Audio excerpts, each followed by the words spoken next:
الحمد لله رب العالمين الصلاة والسلام على رسوله الكريم وعلى آله وصحبه أجمعين وعلى من تبعهم بإحسان إلى يوم الدين أما بعد وعن أبي بن حاتم رضي الله عنه قال قال رسول الله صلى الله عليه وسلم ما منكم من أحد إلا سيكلمه ربه ليس بينه وبينه ترجمان فينظر أيمن منه فلا يرى إلا ما قدم وينظر أشأم منه فلا يرى إلا ما قدم وينظر بين يديه فلا يرى إلا النار تلقاء وجهه فاتقوا النار ولو بشق تمرة متفق عليه. இன்னிட்டுக்குரிய அல்லாஹ் அடியார்களே, நாம் தொடர்ச்சியாக அல்லாஹை பயப்படுதல் மற்றும் அஞ்சுதல் என்ற தலைப்பின் கீழ் பாடங்களை பார்த்து கொண்டு வருகின்றோம். அதி பின் ஹாத்திம் ரலியல்லாஹு அன்ஹு அவர்கள் அறிவிக்கின்றார்கள், உங்களில் எவரிடமும் தன் இறைவன் மறுமையில் பேசாமல் இருக்க மாட்டான். அவருக்கும்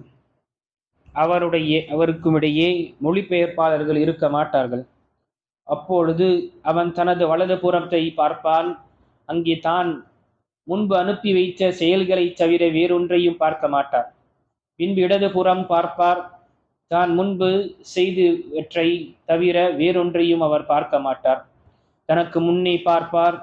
அங்கே முகத்துக்கு நேராக நரகத்தை தவிர மற்றதை பார்க்க மாட்டார்.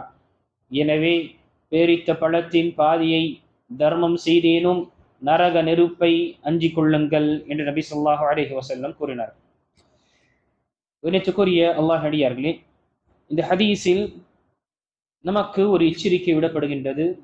ஒவ்வொரு மனிதன் இந்த உலகத்தில் எப்படிப்பட்ட ஒரு வாழ்க்கையை வாழ்ந்தாலும் சரி, அவன் செல்வந்தனாக வாழ்ந்தாலும் சரி, ஏழையாக வாழ்ந்தாலும் சரி, பதவியுடன் வாழ்ந்தாலும் சரி, அவன் அடிமையாக வாழ்ந்தாலும் சரி, எப்படிப்பட்ட காஃபிராக இருக்கட்டும், முஸ்லிமாக இருக்கட்டும், முனாஃபிகனாக இருக்கட்டும், அனைவரும் அல்லாஹுக்கு முன்னால் இருக்கக்கூடியவர்கள் தான். அந்த தீர்ப்பு நாளில் அனைவரும் அல்லாஹுக்கு முன்னால் திரட்டப்படுவார்கள். அந்த தீர்ப்பு நாள் மனிதன் அந்த தீர்ப்பு நாளுக்காக நீண்ட காலம் காத்து கொண்டிருப்பான்.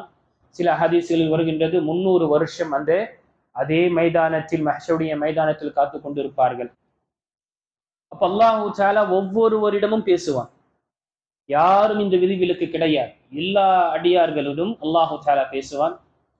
அவருக்கும் அல்லாஹு தஆலாவுக்கு இடையே எந்த ஒரு மொழிபெயர்ப்பாளர் இருக்க மாட்டார். அவன் அல்லாஹு தஆலாவிடம் பேசுவான். அதற்குரிய சக்தி அல்லாஹு தஆலா கொடுப்பான். அல்லாஹுடைய வார்த்தைகளை அவன் கேட்பான். அதற்கு பதிலை அவன் அளிக்கக்கூடியவனாக இருக்கின்றான். அப்போ இந்த உலகத்தில் அவன் எதை முற்படுத்தினானோ, நற்செயல்களையோ பாவங்களையோ, அல்லாஹு தஆலாவுக்கு கட்டுப்பட்ட ஒரு வாழ்க்கையை வாழ்ந்தானோ, அல்லாஹுக்கு மாறு செய்த வாழ்க்கையை வாழ்ந்தானோ, அனைத்தையும் அவன் அடைவான்.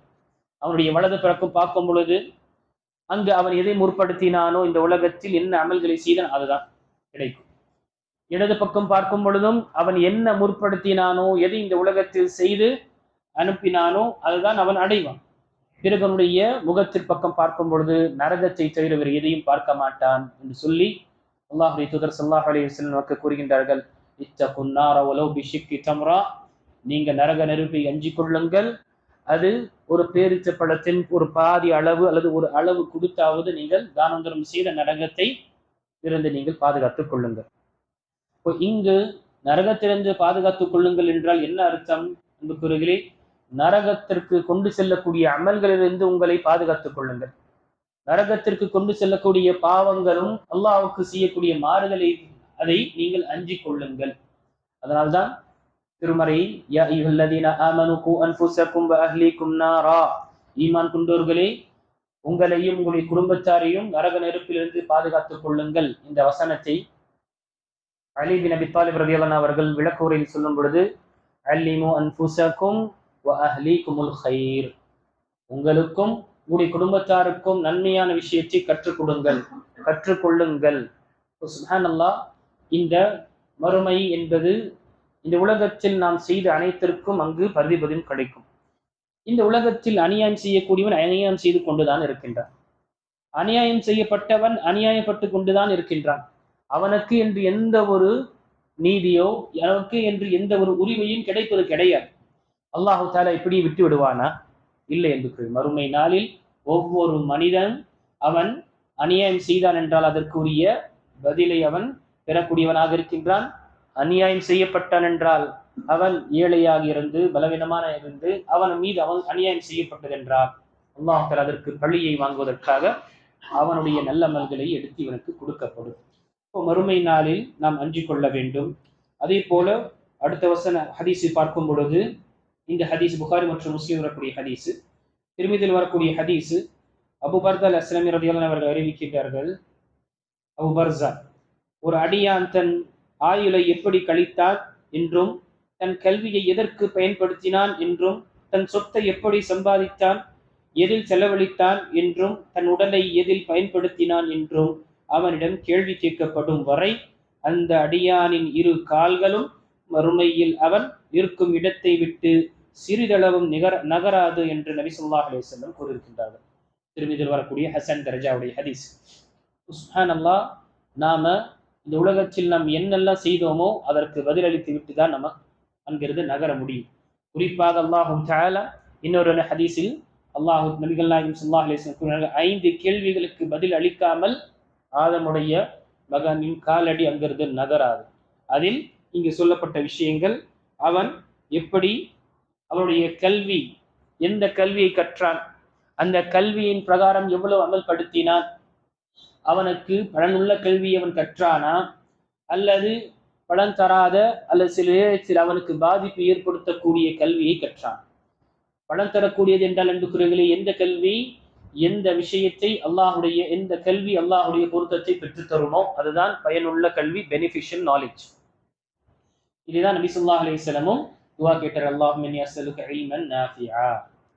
அதே போல எந்த கல்வி அல்லாஹுடைய நினைப்பையோ அது மறுமையுடைய சிந்தனையை கொண்டு நம்மை மறக்கடிக்க செய்கின்றதோ அப்படிப்பட்ட கல்வி அது நமக்கு பாதிப்பும் நஷ்டத்தை ஏற்படுத்தக்கூடிய கல்வியாக இருக்கின்றது. இப்படிப்பட்ட கல்வியில் இருந்து அல்லாஹ்வுடைய தூதர் ஸல்லல்லாஹு அலைஹி வஸல்லம் பாதுகாவல் தேடினார்கள். அல்லாஹும்ம இன்னி அஊது பிக்க மின் இல்மின் லா யன்ஃபா. அல்லாஹ், எந்த கல்வி எனக்கு பலன் தராதோ, பயனுள்ளதாக இருக்காதோ அந்த கல்வியிலிருந்து என்னை பாதுகாப்பாயாக என்று நபி ஸல்லல்லாஹு அலைஹி வஸல்லம் துஆ செய்தார்கள். அதே போல நாம் சம்பாதிக்கக்கூடிய பொருளாதாரம், திரட்டக்கூடிய பணம், இது அனைத்துமே கேள்வி கேட்கப்படும். எங்கிருந்து சம்பாதித்தா, எங்கு செலவழித்தா? நம்முடைய இஷ்டத்தின் பிரகாரம் இந்த உலகத்தில் வாழக்கூடியவர்கள் கிடையாது. நம்முடைய ரப்பின் விருப்பத்தின் பிரகாரம் இந்த உலகத்தில் வாழ்ந்தோம் என்றால் நம்முடைய விருப்பத்தின் பிரகாரம் மறுமையில் வாழ்ந்தோம்.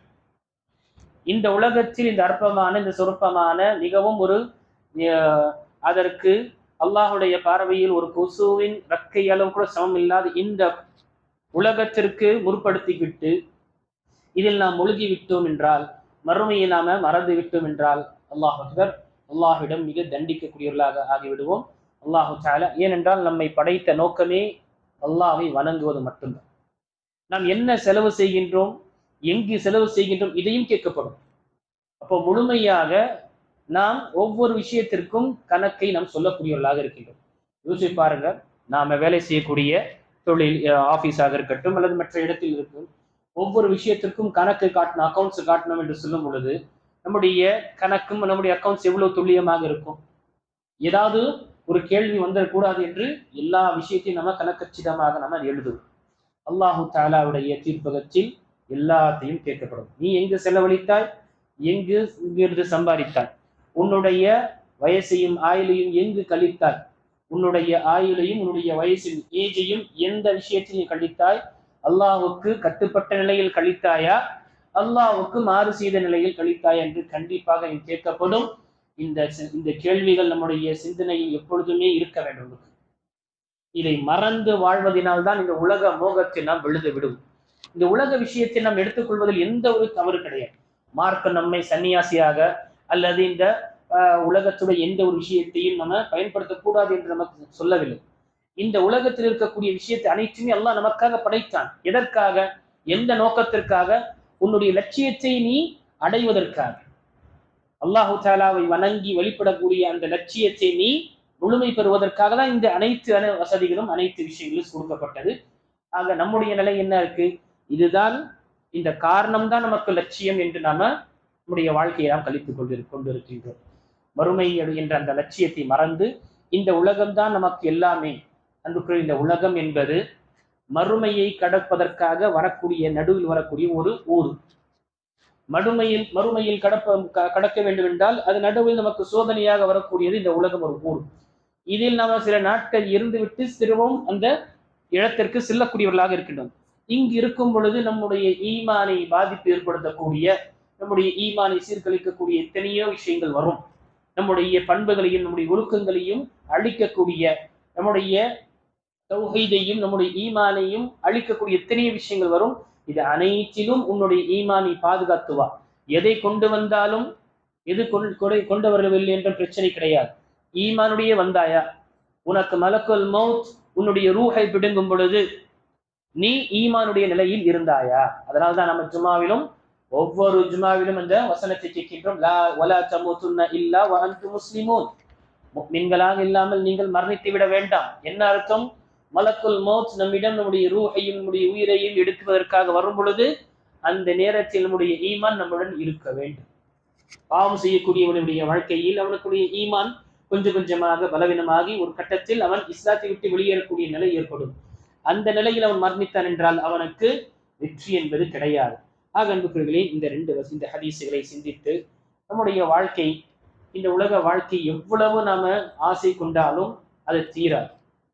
எடுத்துக்காட்டாக எனக்கு ஒரு வண்டி இருக்கு, முன்னாடி போகக்கூடிய சிறந்த வண்டி என்னிடம் ஒரு மாருதி இருக்கு, முன்னாடி BMW போகுதுன்னா நான் என்ன செய்வேன்?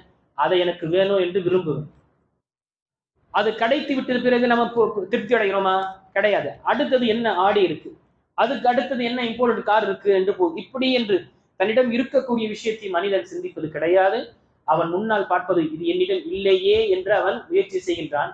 கிடைத்த உடனே என்ன செய்யறான்? அதை கொண்டு பொருந்திக் கொள்வது கிடையாது. அடுத்தது இப்படிதான் இந்த உலக வாழ்க்கை. ஆசாபாசங்களும் இந்த அனைத்து விஷயங்களையும் ஏற்படுத்துவதுதான் இந்த உலக வாழ்க்கை ஏமாற்றக்கூடிய ஒரு வாழ்க்கையாக இருக்கின்றது. ஆக நாம் நம்முடைய ஈமானை இதில் ஏமாந்து இழந்துவிடக் கூடாது. நம்முடைய உலக வாழ்க்கையுடைய தேவைகளை எடுத்துக்கொண்டு இந்த உலகத்தை மறுமைக்காக நாம் பயன்படுத்திக் கொள்ள வேண்டும்.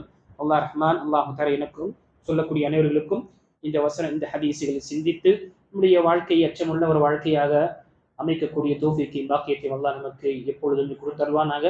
ஹயாத்திற்கும் வரை மறுமையுடைய சிந்தனை கொண்டு வாழக்கூடியவர்களாக அல்லாஹ் நம்மை வாழச் செய்வானாக. ஆமீன். வாஹிர் தவானா அல்ஹம்துலில்லாஹி ரப்பில் ஆலமீன்.